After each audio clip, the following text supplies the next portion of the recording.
Hello and welcome to another video on the Grimwood Watch Modding channel. In this video I'm going to be going on about this lovely little Invicta mod right here. First off, I apologise for the rain noise. My little workbench is right next to my conservatory, so as soon as it rains you get that noise.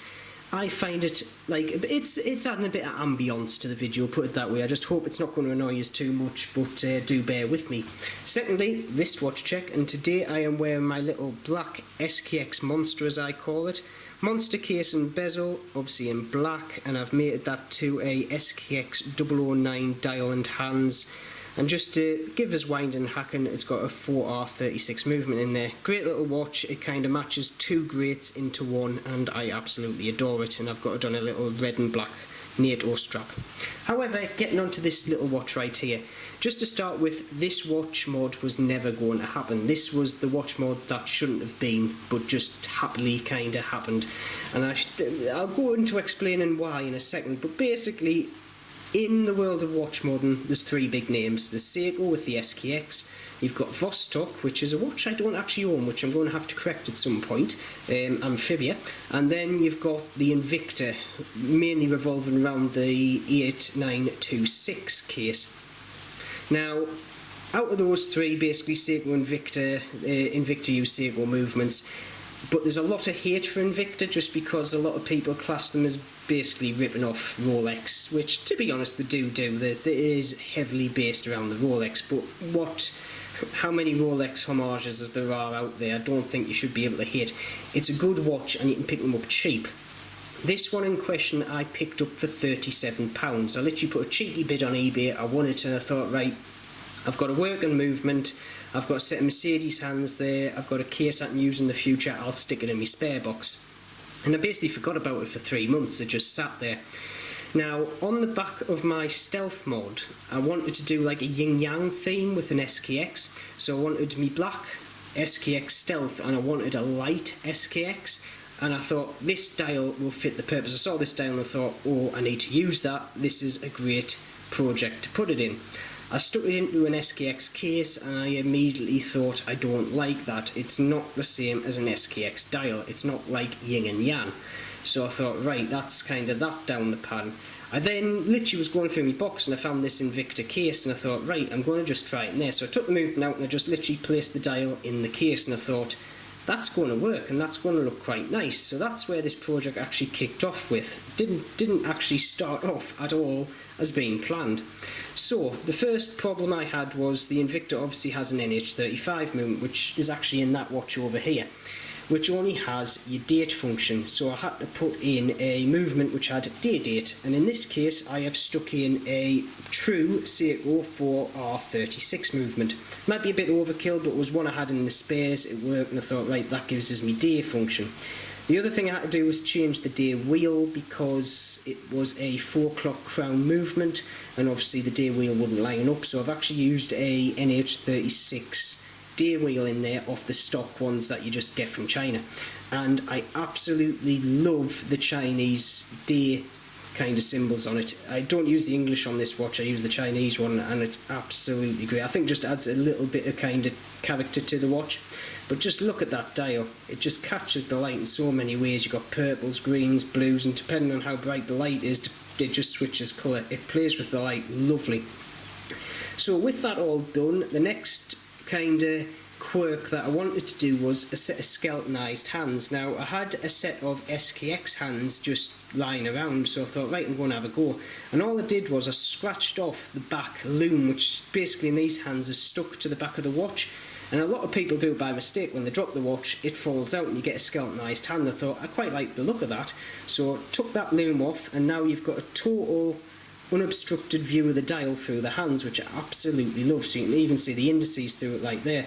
It also gives you a full unobstructed view of the date. There's nothing more annoying when your minute hand covers the date when you need it. I also did the same with the second hand, which is not an SKX second hand, that's an aftermarket one from Dagza. I don't know what style it is, but like I say, it is aftermarket. We do have applied indices there, and it's also blue loomed as well. Obviously it's only the dial that lights up because the hands don't have any loom on it anymore, but you know, I don't really use this watch in the dark. Now, chapter ring on the 8926s is basically, you're stuck with it, you can't change it, but to be honest the silver does match in with all the indices and the hands, so goes quite well with the watch. Originally this watch had a black chapter ring, which was, it kind of made the watch a bit two-tone. I wanted to add a bit of colour, so I went with this cork black and red combination, which just gives it that little bit of pop that I wanted, just that little bit extra, and it is absolutely, yeah, I think it just sets the watch off. And yet again, having these aluminium bezel inserts, these just catch the light as well very nicely.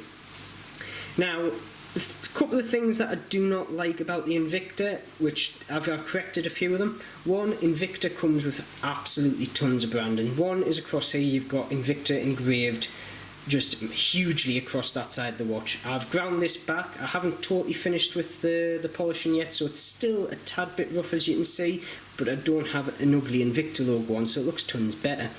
I still have to take the Invicta logo off the case back there, and obviously off the strap. The strap is in. It is scratched up, but my plan is to replace this with a strap cord strap, because it's not the best strap. It's alright for now, but I need to get some funds together to get a strap cord one for this watch.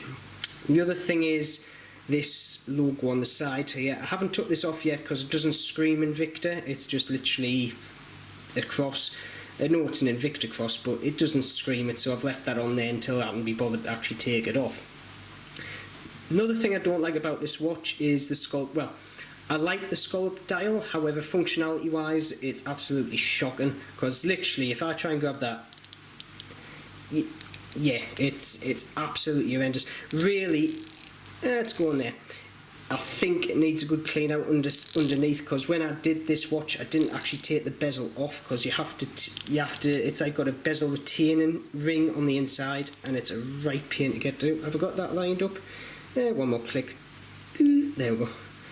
There we go. But it is not the easiest bezel to grip. There is like a, well, they do a version of this watch with like a sub type bezel, which would be a lot easier to grip. These scallops just are not. The reason why I went for this watch actually is because I do like Omega style bezels, but after having this watch I might have changed my mind on the functionality of them, but you know, styling wise I do prefer them. But just look at that dial is absolutely phenomenal. The other thing is the watch itself. I think it's the bracelet, it doesn't wear too heavy. You expect it, it looks heavy, but it's not particularly heavy. I think that's the case of the strap is very light. That's one of the other reasons I want to get a heavier strap, because I do like my heavier watches. This is one of my favourite, it's not the favourite in my collection, but for my very first Invicta that I've owned and modded, I do like it, and it's going to be something special to us, so it's going to stay in the collection, I can't deny that. But like I say, just to have a quick overview of it again, and that dial, if I just tilt it there to the light, it just reminds us of like a sunset really. It's, yeah, absolutely phenomenal. But like I say, it was a happy mistake. It wasn't, this watch was never meant to be. It was just literally something I had in my spares box, and the dial worked. And a lot of the mods that I do, especially mods for other people, funny enough, it happens like that. I literally suggest an idea just out of the blue, this case with this dial, and they go, oh, I love that, and when you put it together it absolutely looks phenomenal. And that's all the fun with modding. You will not get another watch, or the likelihood is you will not get two watches the same. It's basically putting your personality in the watch, and that's one of the reasons I love modern watches so much. And I also love modern watches for other people, because I know there's a bit of my work on somebody else's wrist that nobody else has got.